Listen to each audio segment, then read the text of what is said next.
Eh bien, ces injections intra-articulaires en cas d'arthrose, d'abord, il faut rappeler que c'est assez récent. Il y a une quinzaine d'années, on n'en parlait pas du tout. Et puis, chronologiquement, est arrivé d'abord le développement des plasmas riches en plaquettes. Et ensuite, les traitements à base de cellules souches qui sont proposés maintenant sous la forme d'un médicament qui est disponible depuis quelques années, accessible sur le marché vétérinaire.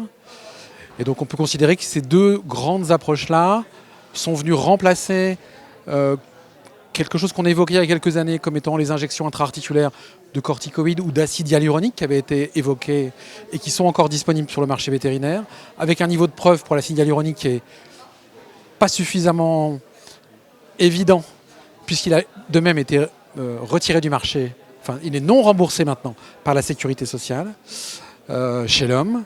Et donc c'est véritablement les plasmas riches en plaquettes et les injections intra-articulaires de cellules souches qui sont les principales nouveautés.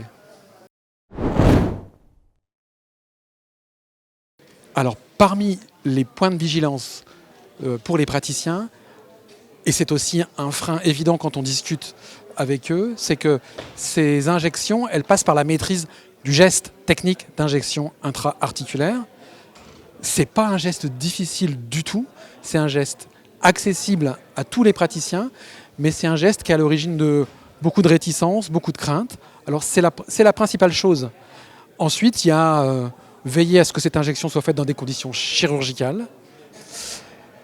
Et ça, c'est l'essentiel technique. Ensuite se pose la question de l'évaluation, c'est-à-dire savoir déterminer si le traitement est efficace, en quoi est-il efficace, et donc associer des critères d'évaluation qui vont venir via l'évaluation subjective du propriétaire et celle professionnelle du vétérinaire.